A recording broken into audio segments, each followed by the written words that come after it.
Okay,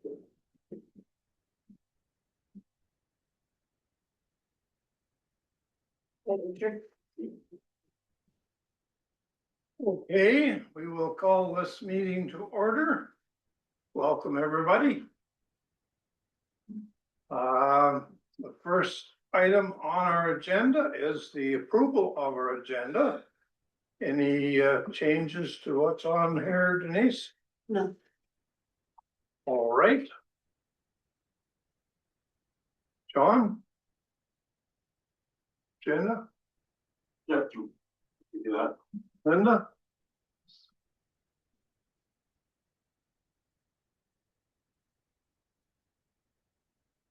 Anyone have a declaration of pecuniary interests in what we have to deal with tonight? There has been a declaration of pecuniary interest. Dr. Scott has declared the pecuniary interest on, the Lions Club issues, On which? on all the Lions Club, Oh, okay. okay. I think that was most of our meeting. He did give me a written form. All right. That's the only declaration. Is Dale, okay? And we had previous council meetings and we have minutes from February the 26th. Motion to put those on the floor. Make the motion. Dale and Brian.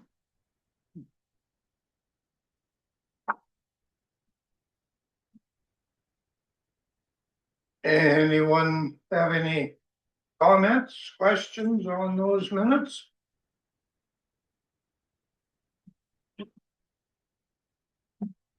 Anyone opposed? They carry.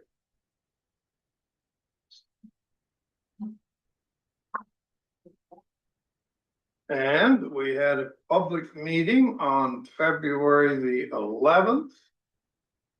And that one was deferred for So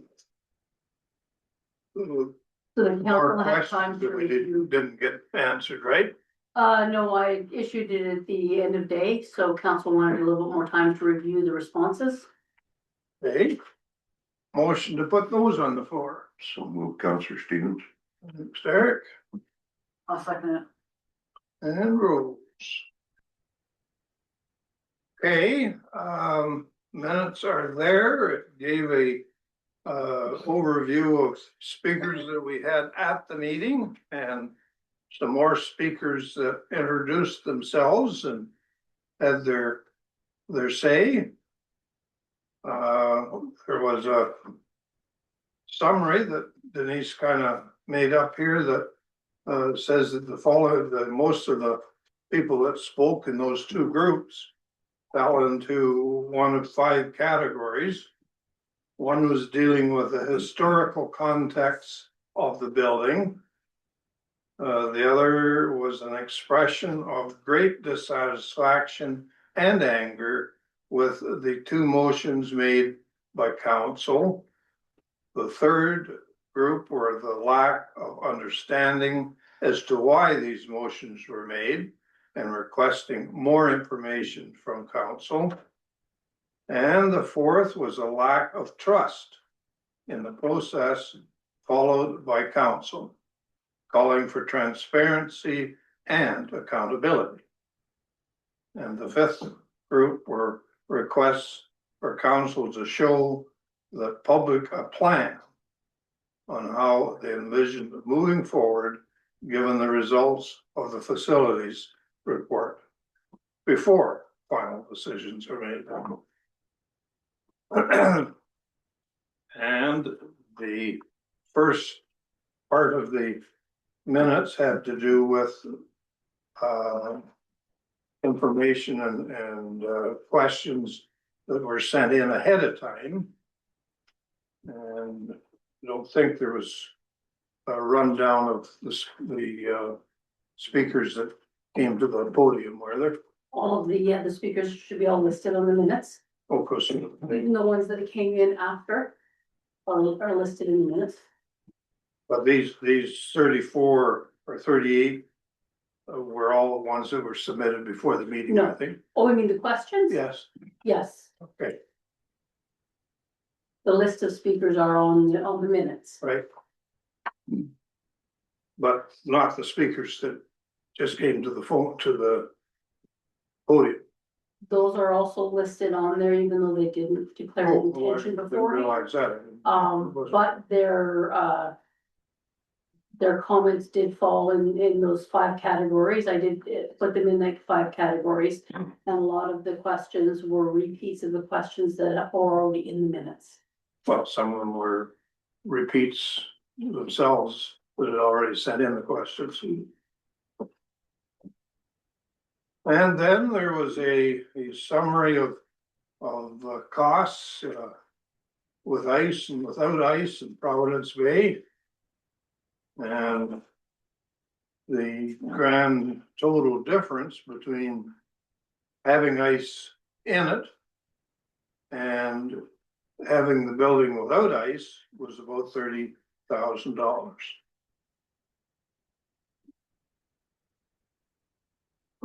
There's also a summary of structural VCA requirements.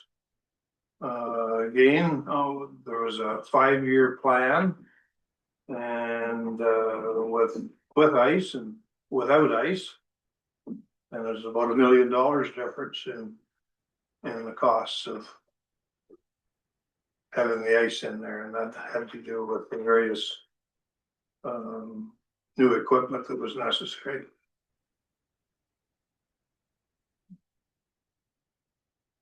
And that was it, except for some bylaws that put things into effect, including an accountability and transparency policy.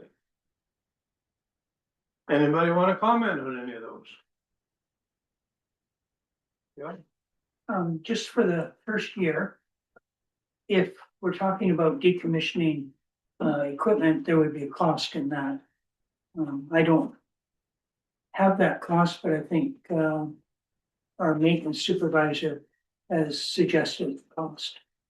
It's 30-some thousand. Yeah, so it would be, first year would be sort of a neutral financial statement.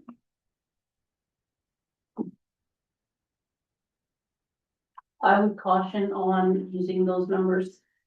Those were very, very ballpark numbers that our maintenance supervisor had obtained from quick telephone calls. They are in no way accurate. And before we go forward on a number, I would like to have a more accurate rundown on exactly what it would entail and a cost estimate before I will be satisfied with that figure. Yeah, we're just going on numbers that we were presented, so. Yeah, and I'm just cautioning as to the accuracy of that number. Yeah. I guess my point is, there will be a cost. We don't know the exact cost for sure, but there will be a cost. Well, that's only for year 1. So if you're looking at 5 years, that's a different picture. Well, this did have a report on 10 years, wasn't it? As far as the capital portion, 5 years, you're right. The BCA review. Yeah. Again, if I could comment, the BCA is only recommendations. It's building condition upgrades and no capital involved in that BCA, but they're not really mandated. If it's an engineering and a safety, that's a condition. But this BCA deals with everything down to the finest toilet and plumbing and flooring and for the future. But it's certainly not a mandate, it's a recommendation. If I may, it's Adam speaking. The purpose for that would be that if you were deciding to fix a toilet, you would have done it with the ice in or without the ice in, either way. So you could either make the decision to put the toilet in or not put the toilet in, but that shouldn't have affected the decision making. It would have been apples to apples. So you're right, Dale, in that not all those items had to be followed, but I was looking for a cost difference between having an arena open and ice open and not having ice open. So the decision to put in like a plumbing fixture or to upgrade the hydro or whatever it would have been the same in both scenarios. Right.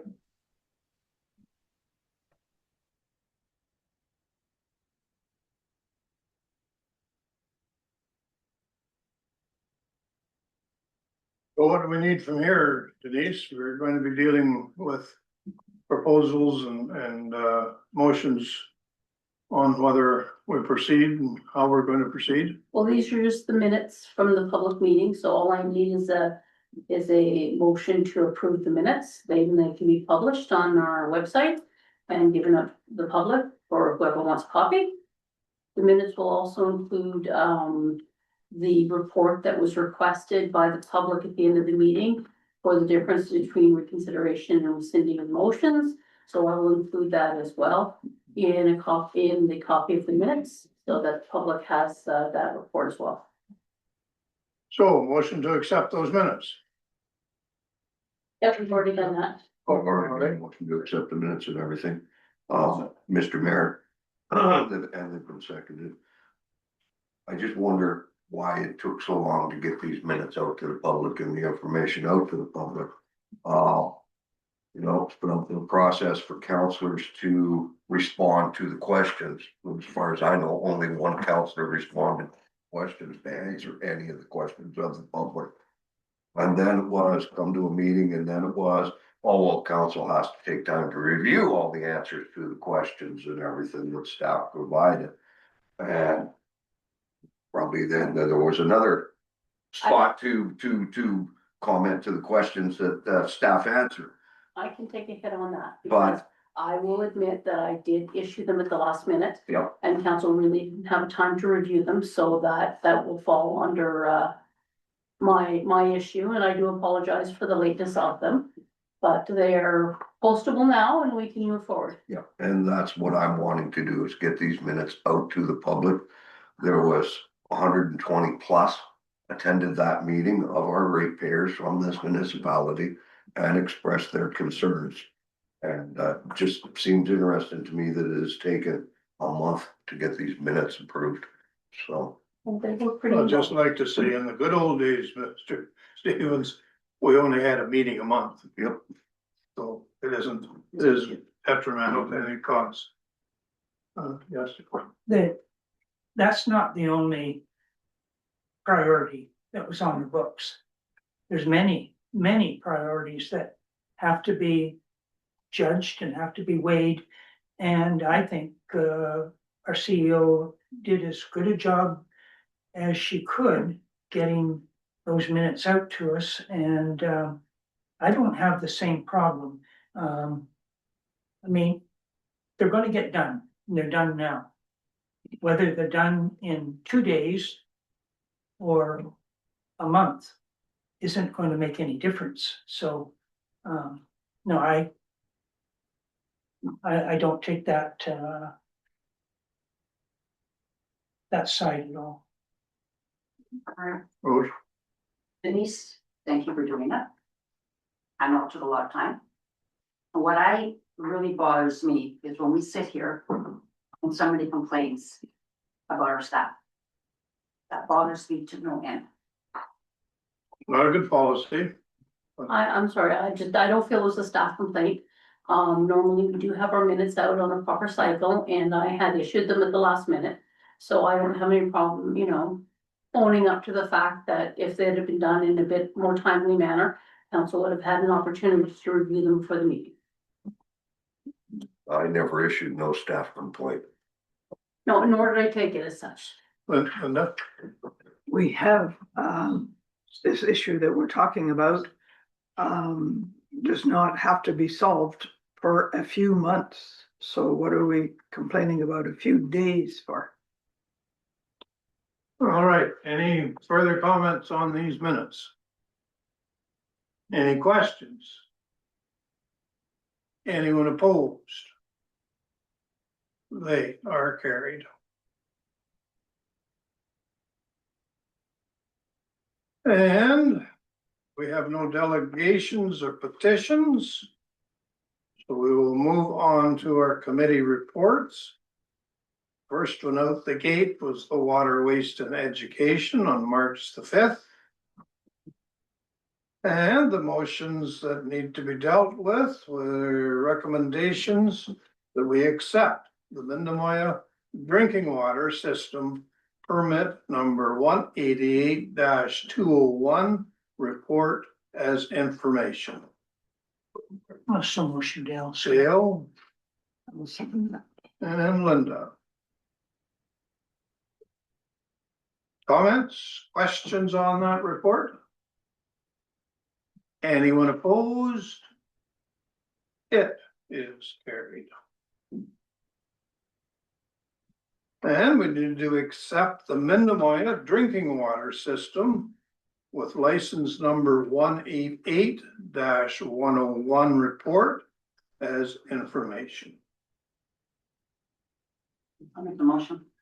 Rose Well, second that. and John, thanks folks. Comments, questions? We did receive the certificate for. Yes, that's right on the next, on the next item here. Any other comments? Anyone opposed? It is carried.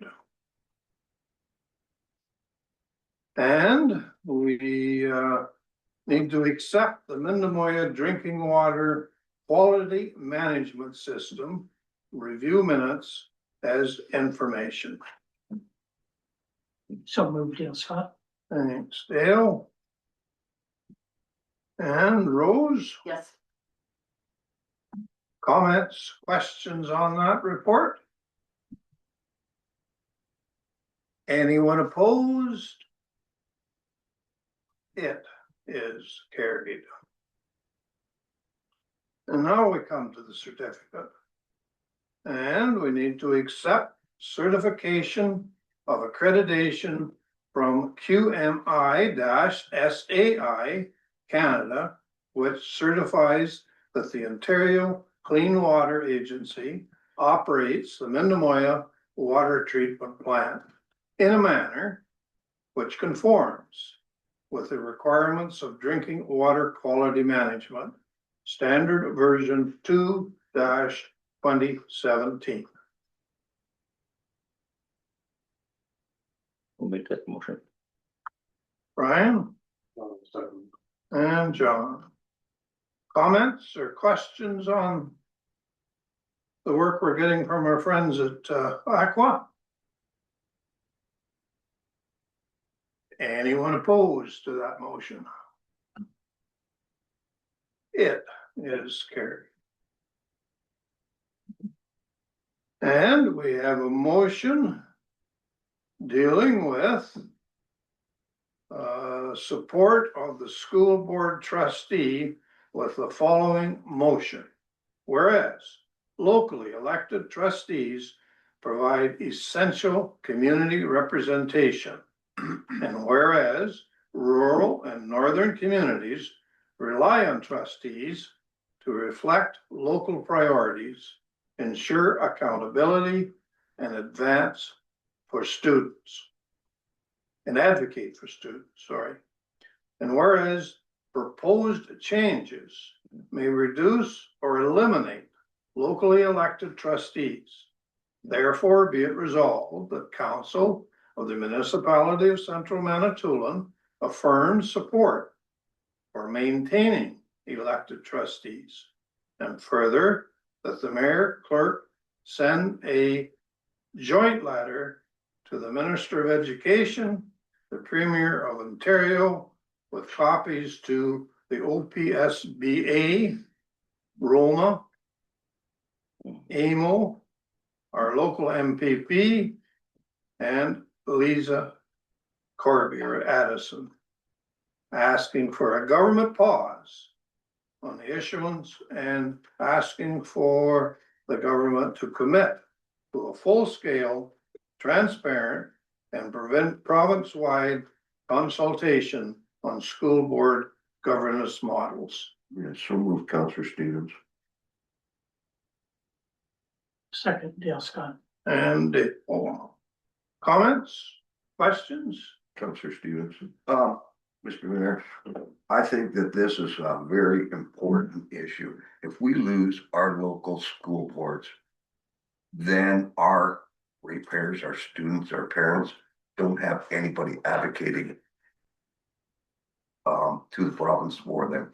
Whether it's busing, educational issues, school board or school usage after school and everything else, all goes through our local trustees. And I don't know why the province would even be looking at getting rid of that model. I think it works well.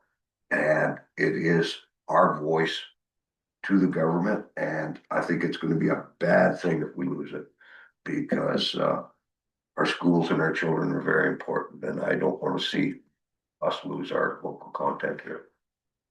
Thanks, Derek. Anyone else? Yeah, Yeah, I'm afraid that the term the horse is out of the stable has already happened in some of the southern counties, and it'll come north. I agree with Derek. I think our representation is important.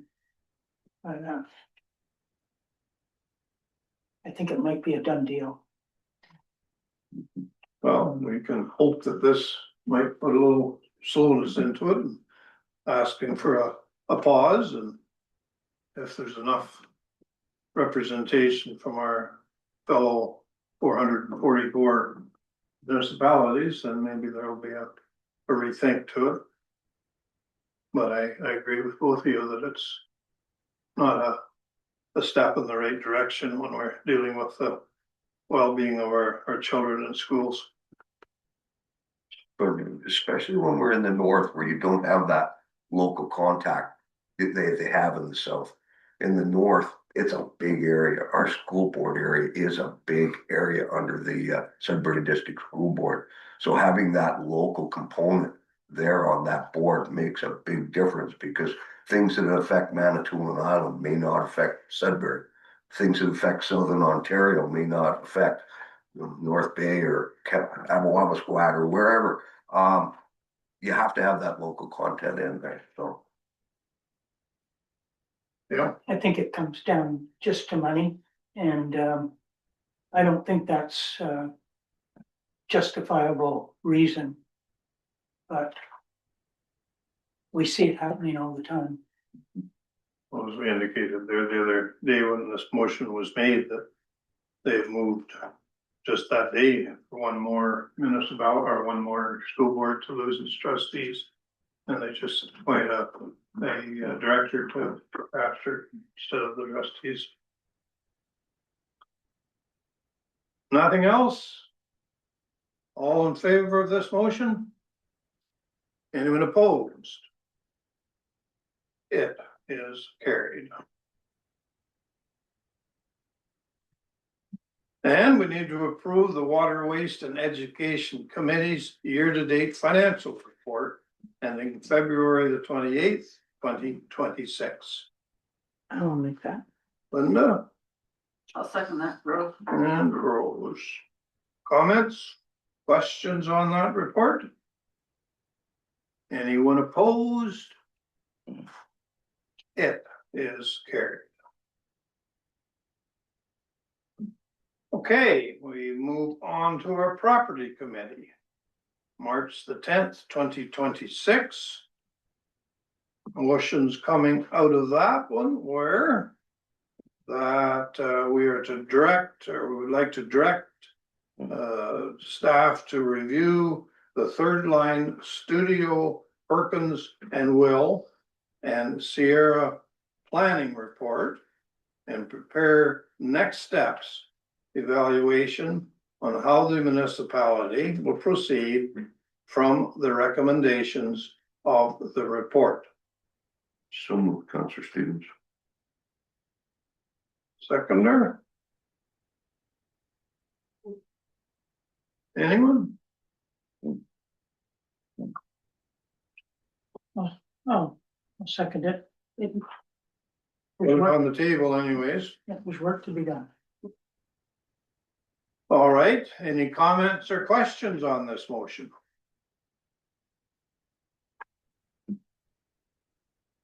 And go ahead, you know.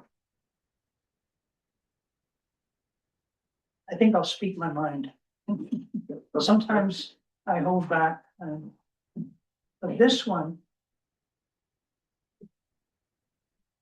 I don't think we've got our money's worth.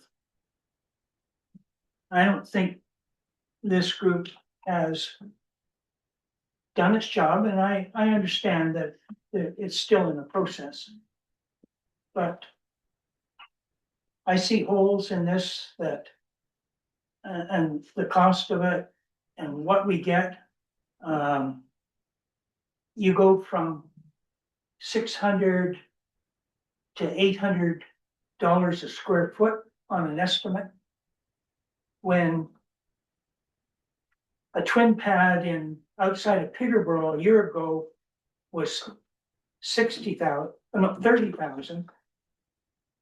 And Campbellford Arena with a lap pool for seniors and a spa, no walking track, was around 22 million. So I don't know where I realize they're just estimates. But they're estimates enough to just make us hide. They're not done, and I expect a lot more than this for the value, for what we paid for. And if you go through sheet by sheet by sheet, Derek pointed out an inconsistency that was a figure that was wrong. I think there's a number of them. And I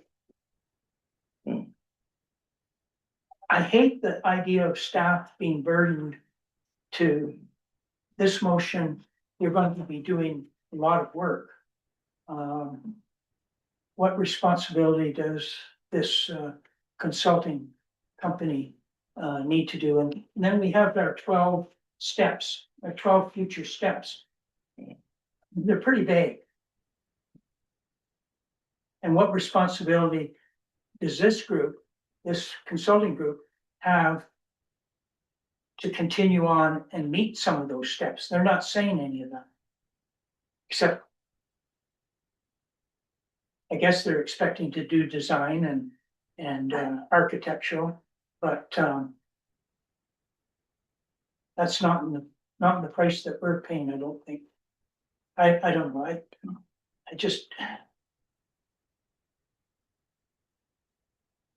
I'm concerned that staff is already so busy, and now this is a huge undertaking.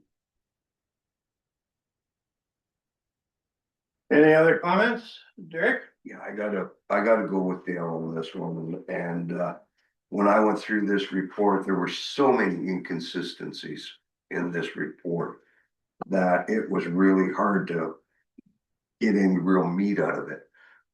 I think that the costing is off. I do think that a lot of the information in there is wrong. And myself personally, I think staff has to have a chance to look at this whole report and come back and go, I don't know whether we got our money's worth here or here's where we need to go. And without that, I don't think council can make a whole lot of decisions on recreation facilities in this municipality. I think until we have the numbers and the proper information that we need to be halting everything that's going on and getting the proper information that we need. And that's where I think staff needs to be looking at this, not council. I don't think we have the expertise to look at this report. I mean, I've gone through it. I wouldn't even want to guess how many times now and find something wrong in it every time I read it. So I'm in total agreement with you, Deb. I do think that we didn't get our money's worth. And I think we really need to have a report from staff on it. Anything further? Well, I'm just going to say then that I did a quick synopsis of what it was gonna cost to put up this proposed new structure of ours. The $68 million structure was to have 71, almost 72,000 square feet. That would work out to $951 per square foot to put that building. And if you look at their other synopses of doing repairs to the existing structures, both of them, which is going to cost 52 million.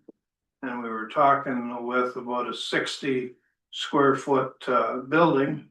When we were done, it was going to be $866 per square foot. So there's really not much difference between the new ones and the reconditioned ones. But the overriding question is, can people with 2,300 residents afford a $68 million building? How are we ever going to use it enough to pay for that? I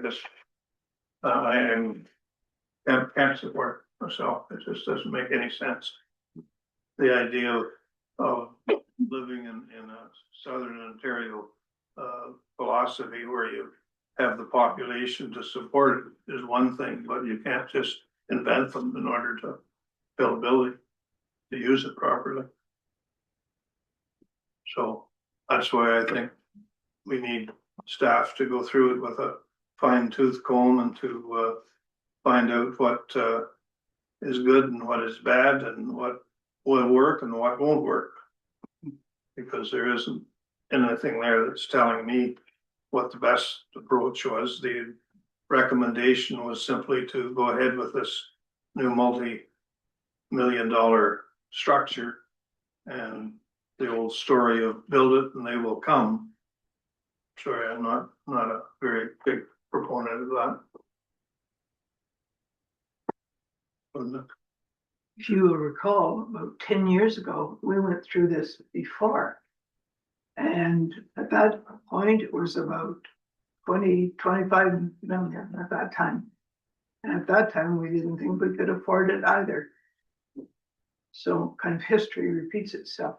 Another thing I would like to wonder is, should we ask Denise if she thinks she has the time or she has the staff that can do this? I mean, we're just shoving some stuff onto staff like you wouldn't believe.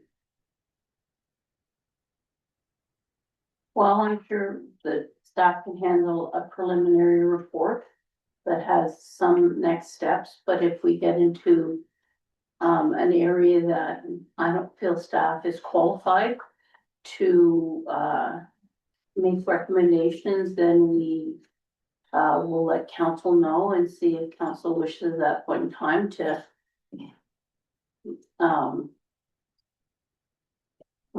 use another resource. Well, I think you've got a pretty experienced crew in there right now that can take this on and give council an update of where we should be going and thinking about going, rather than just strangers come in and use a philosophy that seems to work in bigger centers that just isn't in tune with what we're doing here at all. There. Yeah, and things have changed since this report. I mean, now we do have extra property. We did buy the church property, and maybe looking at rebuilding what we have may be the best option. Now we do have property to be able to do that. We can build bigger dressing rooms and showers and everything else that's needed to the east side of that building. Maybe we can raise the ice surface so it doesn't flood anymore. there's a lot of things that we can look at and staff can look at, which could be a lot less money than $68 million on a new one, that we still don't have enough property to build on. Yeah. The other thing is in the report, and we haven't touched it, and we haven't even discussed it, is the new arena with minimal support spaces. Mhm. And that's at 31 million, it's at the same square footage cost, but a lot smaller. So it comes down to 31 million, which is still overinflated, but the Taj Mahal would probably be looking at a community center, yoga, gyms, what else? Oh, they've got it all listed in there, you can read it. Well, you can centralize it, but we still have the community hall. Oh, wait, what do you do with that? And it's a war memorial building. We think, we hear, lots of input from the Prom Arena. You'd hear a lot of input on the community hall if you wanted to maybe tear that one down. Yoga and all of the other activities are being looked after right now without a Taj Mahal with lots of extra space. So I don't know. They seem to really push a multifaceted, arena complex. And they've given us some data, but they haven't given us that in the recommendations. So, I don't think that we could ever do this project without partners. And that's one of the recommendations in there, is to be seeking out partners, whether municipalities and First Nations. And we've still never done that. We've never really gone out and looked at it. So until all the stuff comes back